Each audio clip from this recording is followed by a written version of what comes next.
今回はインドネシアに住んでます我が家の2023年度の生活費についてお話ししたいと思います。普段インドネシア生活を投稿してるんですけど、たまにはね、リアルな部分もあった方がいいんじゃないかなと思ってます。で、2023年度1年間12ヶ月分のデータですね。それを平均して月いくら使ったかっていう形で紹介したいと思います。データですけど、8項目に分けて集計してます。食費、子供の費用、光熱費、雑費、年金、余分な費用、個人費、娯楽ですね。その8項目でデータを取ってまして、一番高い項目から紹介したいと思います。ちなみに家族構成ですけど、4人家族で僕と嫁と日系幼稚園に通う5歳の息子と、あと1歳の長女です。ちなみに僕は現地採用で働いてまして、この家が持ち家になります。住んでる場所ですけど、チカランのデルタマスというところに住んでおります。では早速行ってみましょう。生活費で一番高かった項目はなんと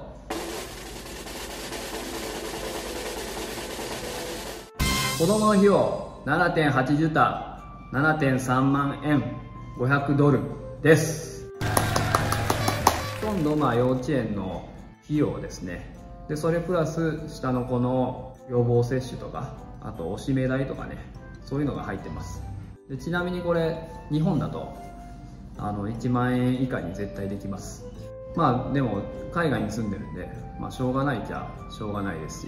あるだけね僕は感謝してます。長女の方がまた幼稚園とかに上がるとこれがね倍になるんで、14万とかなりますね。で例えば3人子供いたら21万とかねなりますそうなったら絶対無理っていうところですね。僕現地採用なんで自分で払ってるんでね、そういう状況ですね。どんどんいきましょう。第2位は食費 5.6 ジュタ5万3000円350ドルです。食費はね外食費は含んでません。基本的に近所のワルンっていう、個人商店で食材買ってまして、だからスーパーとかに比べて安いんですよ。これでもただ高いなと思って、なんでこんなにするんって嫁さんに聞いたら、僕卵と鶏肉をね結構食べるんですよ。タンパク質を摂取したいっていうことでね、それがね4人分ぐらいいってるんよって言われましたね。筋トレしてるんでねタンパク質はいるんですけど、これからはちょっとタンパク質に頼らずにトレーニングでね成果を出そうと思ってます。卵とか肉とかが日本と比べて ほとんど変わらないぐらいの値段なんで調整します。子供が大きくなる分ねちょっとどんどん高くなっていくんかなと思ってます。ちなみに僕の子供がね一番いいものをね食べてます。サーモンとかね、納豆とかね。こっち納豆がね3個入りで300、400円ぐらいするんでね、もうなかなか食べようと思わないんですけどね。で子供が食べたやつをもし残ってたらねありがたく食べてるような感じなんで、早くね、納豆ちょっと1パック高いですけど気にせず食えるようになりたいと思います。第3位いきます。第3位は余分費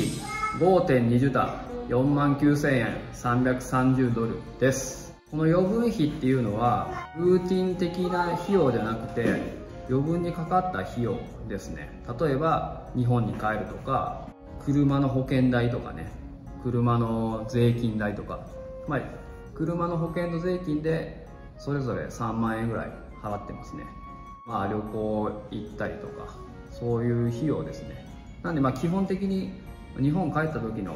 お金がほとんどかなと思ってます。ただ今回ね嫁の実家の方に帰ってないんで、嫁の実家アチェにあるんですけど、それが結構高いんで、だからそっちにも帰ってたらねこの値段がかなり上がってるんじゃないかなと思います。そんな感じですね。どんどんいきましょう。続きまして第4位、年金仕送り費用です。4ジュタ3万8000円255ドルです。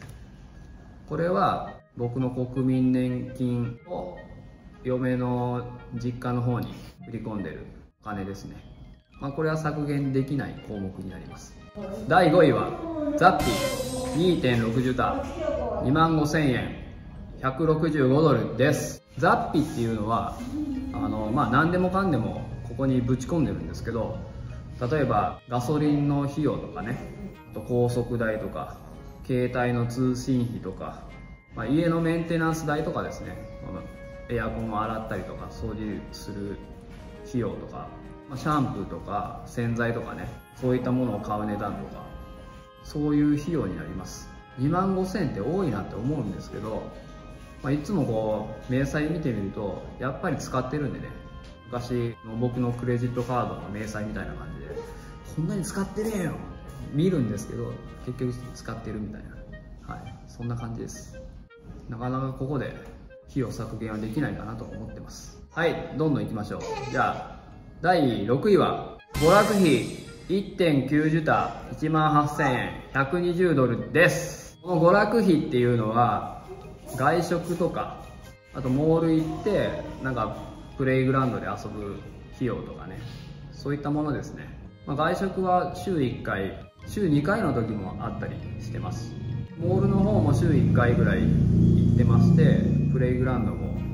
絶対に行くような感じですね。ただもうプレイグラウンドも1回2000円ぐらいしますし、下の子もね入るとなるともう1回4000円ぐらいになるんで、もうこれもねちょっと削減しないとダメだなと思ってますね。外食も、できれば週1で固定してですね、ちょっとなんとかしたいなと思ってます。では第7位発表します。第7位光熱費 1.8 ジュタ17,000円$115です。光熱費なんですけど、電気代が1万円ぐらいで、あと Wi-Fi とかね、水道代とか、うちの居住地区の管理費なんかもこの項目に含まれてます。条件を見直すとかで結構コストダウンはしてるんですけど、これが精一杯かなっていうところですね。では最後の第8位ですけど、個人費 1.7 ジュタ16,000円$108になります。これはねもうほぼ僕のプロテイン代ですね。あと髪切ったりとか、あと髪切ったりとか、あとなんかね眉毛とか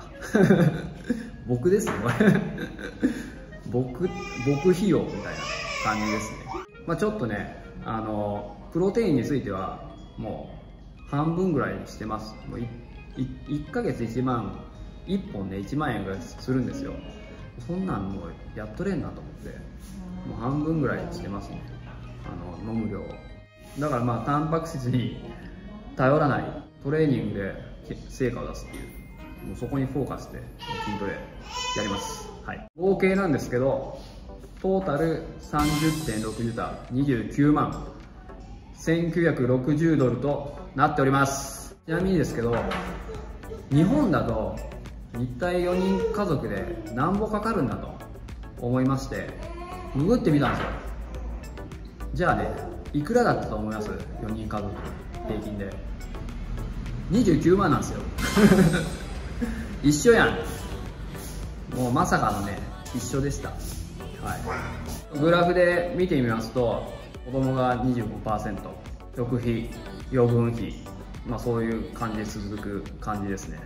子供については、日系の幼稚園とかね、そんなんいかんかったら安いんですけど、いかんでいいやんってね、ちょっとそれもありだけど、ただ家でね日本語のやるっていうのもなかなか親のコミットメントもいるし、なかなか難しいな。値段的にきついですけど、それは僕は、単純に払えるような男になればいいだけなんで、感謝してます。そういう学校とかねあることについて。この29万なんですけど、僕は個人的にちょっと副業やろうと思ってお金を借りてまして、この支払いは含まれてません。なんでね、今かなりヒリヒリしてます。2023年度はコストカットっていうところについてはあまりフォーカスしてなかったんで、2024年はその29万から最低でも5、6万は削減しないといけないなと思ってます。はい、今回いかがでしたでしょうか。これがリアルな生活費になります。これからもいろんな視点でね、インドネシア生活っていうのを配信していこうと思いますので、よろしくお願いします。はい、今回はこれだけです。明日